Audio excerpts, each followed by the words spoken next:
they told me, right, I need to go and pick up girls and give them to them. It then came through that they're going to harm my family, take them away, and they'll use them instead. At that point I had no option to try and find somebody. So I don't, there's a couple of names. I was told a place to take her. Hello everyone who is watching the channel. London, the capital of the United Kingdom, is not only famous for its historical buildings, but is also considered one of the safest and most civilized cities in the world. But on a night in early March 2021, the place that used to be a symbol of order and justice became the backdrop for a crime that shocked the whole country. A case that not only took the life of an innocent woman, but also shook the faith of millions of people and those who should be symbols of protection. The police force. Today's story is about Sarah Everard, a 33-year-old woman living and working in London. She is an ordinary person, living a simple, independent life, like many other modern women. But on that fateful night, while walking home from a friend's house, Sarah was approached by a man. He flashed his badge, claimed to be on duty, and arrested her on the street.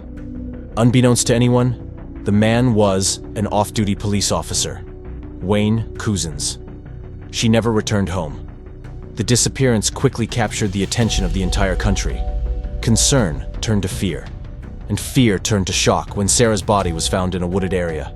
There, the crime scene began, and a painful truth emerged from the cold ashes of betrayed justice. And to understand why the name Sarah Everard resonates so deeply, we need to look at the real Sarah Everard. Not the headlines, but the life she lived. Ordinary, gentle, and hopeful. Sarah is a 33-year-old woman, born in York, in the north of England. She graduated from the prestigious Durham University and moved to London to work in marketing. To her family and friends, Sarah is a private, principled, and caring person. She lives alone in Brixton, independent and self-sufficient but not aloof. Sarah calls her parents regularly, keeps in touch with her loved ones, and never lets them worry. She is not a person who likes to be noisy. The things that make her happy are simple: a sunny afternoon in the park, a hot cup of tea after work, a visit to friends on the weekend. She is the image of millions of modern young women, devoted, gentle, and longing for a peaceful life. That is why, when Sarah disappeared on a normal night on her way home, the pain did not belong only to her family. It spread to the whole society, because everyone saw a part of their family in that girl. And that is why this story is not just a case, but a wake-up call for an entire system. Sarah was a woman who had a routine, always keeping in touch with her family when she got home late. So when that night passed without anyone receiving a text or call from her, the first thing she did was not suspicion, but worry. Worry turned to unease, and then to fear when the next morning Sarah's phone was still silent. Her family immediately called the police. The disappearance was not taken lightly. Sarah was not the type to leave her life abruptly. The police quickly launched an investigation, searching the routes she used to walk. They checked traffic cameras, extracting data from hundreds of surveillance devices along the Clapham to Brixton area. With each passing hour, the small hope grew more fragile. Then came the first turning point. From a camera on the A205, a nondescript street, the last image of Sarah appeared. She was standing next to a white car. After a few seconds, the door opened and she stepped inside. Then, the car drove away, taking her with it, and she was never seen again. That moment, even if it was only a few frames, changed the entire course of the investigation. It was no longer a random disappearance. It was the first sign of organized crime, and the beginning of the most heartbreaking chain of events in the memory of a country that believed in safety and justice. The incident occurred in early 2021, when the UK was still in the most tense days of the COVID-19 pandemic.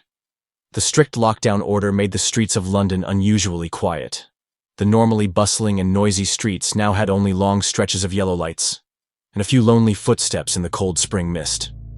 In that atmosphere, the feeling of safety seemed to become a given, because people believed that staying at home, limiting contact, and complying with regulations was the best way to preserve life.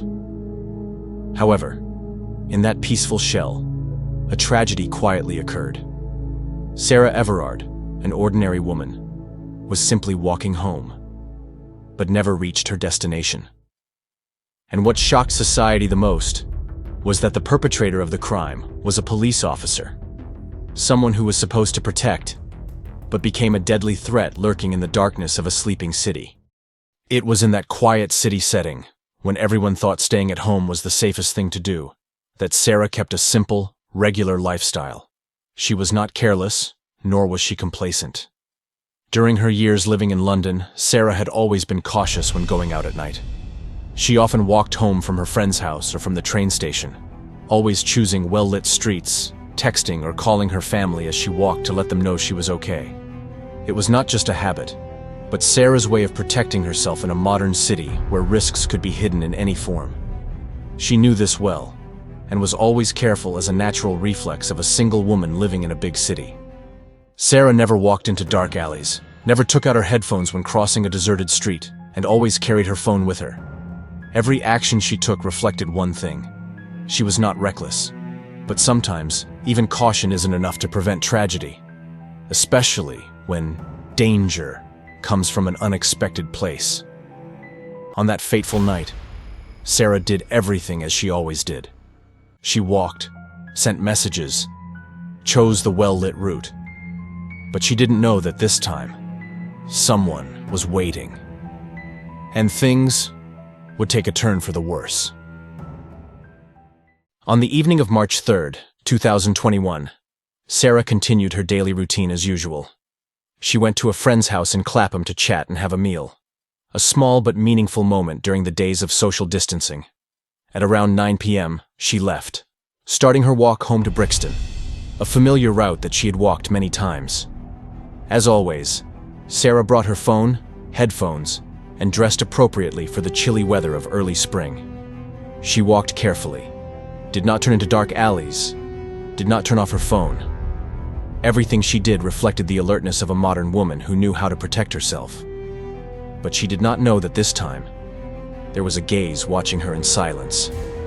It was Wayne Couzens, a serving police officer.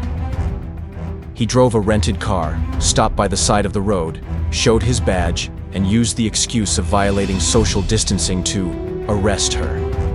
Everything happened so quickly. Sarah was handcuffed and taken to a forest in Kent, where the tragedy ended with a brutal crime. Rape, murder, then burning and burying her body in the cold ground. As Sarah was forced into a car and driven into the Kent countryside, the city lights faded behind her. No one knows what happened in those final hours, but the ending was written with cold cruelty.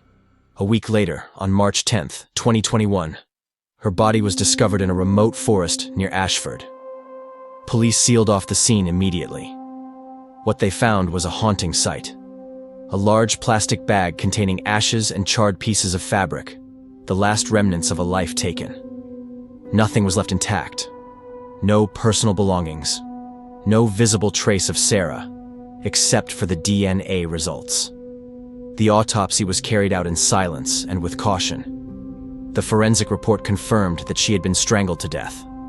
There were no signs of struggle, no external injuries, which showed that Sarah had been completely subdued, with no chance to fight back. Death came silently, just like the way she was swept away from this world. Suddenly, alone, and without a word of farewell. From the crime scene, where ash was scattered and the smell of burning still hung in the air, investigators knew they were dealing with more than just a murder, a carefully orchestrated crime. Evidence was scant, but every detail, from the body bag, to the fabric, to the secluded location, revealed a chillingly careful plot. The breakthrough came from surveillance footage of Sarah getting into a white car on the night of March 3rd. There was no clear license plate, but it was the first clue. Police ran a list of rental vehicles in the area around that time. After just a few hours of cross-checking, they found the car, and the name of the renter, Wayne Couzens. The information stunned the entire team. Couzens was not an ordinary citizen, but a serving police officer in the Metropolitan Police, the unit that protects the legislature and diplomatic missions. All files were urgently reviewed. Phones, GPS, web history, all were examined. The results only made the situation clearer and more terrifying. Couzens had been in Clapham at the time of Sarah's disappearance. Phone records showed he had moved towards Kent shortly afterwards. On his device, police found a series of chilling queries. How to kidnap a woman? How to get rid of a body? What is the fastest way to destroy a body? At the same time, petrol station cameras recorded Couzens buying petrol just hours after taking Sarah away. The petrol matched the traces at the scene. There was no doubt the perpetrator was not just a man who carried out justice, but also someone who had exploited his belief in justice to commit his crimes. The investigation had now shifted from finding the victim to hunting down a man who had once been seen as a protector of the community. When the evidence finally clicked, from travel history, search history to physical evidence, investigators knew they could not afford to delay any longer. On the 9th of March 2021, police arrested Wayne Couzens at his home in Deal, Kent. He appeared surprised, trying to maintain his composure as if he had no idea what was going on. But the truth was inescapable. The rental car, the CCTV footage of Sarah, the phone records and GPS signals, all led him to the scene at the exact moment she disappeared. Even the shoes he was wearing were covered in mud from the woods where the body was found. His silence, in the face of such overwhelming evidence, was the clearest confession. To you about Sarah. I'll show you a picture. Do you know Sarah? I don't know. So, would you like to? Do you know where Sarah is? No. Right. Okay. Have you ever personally met her? No, not personally, no. Have you had any interactions with her at all? Why would I have personal interactions with her?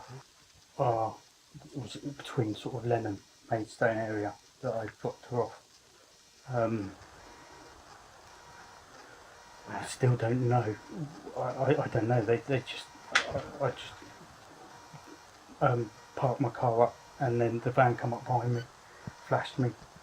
They all jumped out, and then they took this girl. After his arrest, Wayne Couzens was taken straight into an interrogation room. The police spent hours confronting him. A man who had assumed the mantle of law enforcement, now a suspect in the most serious crimes. During the first few sessions, Couzens tried to concoct a story to defend himself. He claimed that he had been threatened by an Eastern European gang who had forced him to capture a woman and hand her over, or his family would be harmed. The story sounded fantastic, but there was not a shred of evidence to back it up.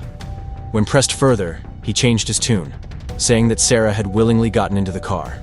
A clumsy lie, in stark contrast to the CCTV footage of Sarah being forced into the car. The police were in no hurry. They let the evidence speak for itself. The CCTV footage showed Sarah's every step from her friend's house to the moment she stepped into the rental car. Couzens' phone and GPS location data matched his journey to Kent, where the body was found. His phone search history contained chilling phrases like, how to kidnap, how to dispose of a body, does burning remove DNA? Then the autopsy results came back. The victim died from strangulation, with no signs of resistance. That proved that Sarah had been completely restrained, with no choice or opportunity to escape. Under pressure from the obvious truth, Couzens finally bowed his head and pleaded guilty. The prosecutor quickly completed the case file with more than 1,200 pieces of physical and digital evidence. Every detail was verified, from traffic camera images, GPS data, DNA on the body, to the testimony of people who witnessed Couzens arresting Sarah on the side of the road. The file was so complete, so convincing, so much so that the court did not need a lengthy trial. And there is no need for any more excuses. Because he himself, Wayne Couzens, has confirmed his guilt by his silence and bowing his head. After Couzens confessed to all the crimes in the interrogation room and the case file was reinforced with more than 1,200 pieces of irrefutable evidence, all preparations for the trial were completed. There was no longer any doubt. There were no more holes in the investigation agency's argument. everything pointed to one inescapable truth. Sarah Everard was killed by a representative of the law, deliberately, cruelly, and inhumanly. At the end of September 2021, at the Old Bailey Criminal Court, which has witnessed many historic trials in Britain, Wayne Couzens appeared as the defendant. No longer a policeman, no longer a trusted person, he was now just a criminal in solitary confinement, sitting silently in the courtroom with a blank look in his eyes. The case file was presented coherently: CCTV images, location data, phone query history, witness statements, forensic results. Each piece of evidence is a slice of the truth, and when put together, they form the picture of a murder that was organized and premeditated. Not a spontaneous act, but a cold-blooded one. The prosecutor did not just allege a crime, but also emphasized the far-reaching social impact. This was not simply a murder, but an act of betrayal of the trust of society in a police force that was supposed to protect citizens, not victimize them. The jury did not waste time in reaching its verdict. Wayne Couzens was sentenced to life imprisonment without parole, one of the harshest sentences in the British judicial system, reserved for those who have committed crimes that society cannot forgive and that have no hope of rehabilitation. The trial ended, but its echoes still reverberate, not just in the courtroom, but in the hearts of millions who have followed the case with pain and anger. The trial is over, but the pain remains, silent, haunting, and irreparable. For Sarah Everard's family, no sentence can ever ease the loss they have suffered. A daughter, a friend, a promising young woman brutally taken from her life without a goodbye. But Sarah's story does not end there. Her death has sparked a wave of outrage across the UK, forcing society to look at how we protect, or neglect, women's safety in our daily lives. Out of that grief came marches, independent inquiries, and millions of people asking, how can what happened to Sarah be prevented from happening to anyone else? Sarah is not just a victim. She has become a symbol of the desire for change, for safety to no longer be a privilege, but a basic right that everyone, no matter who they are, deserves.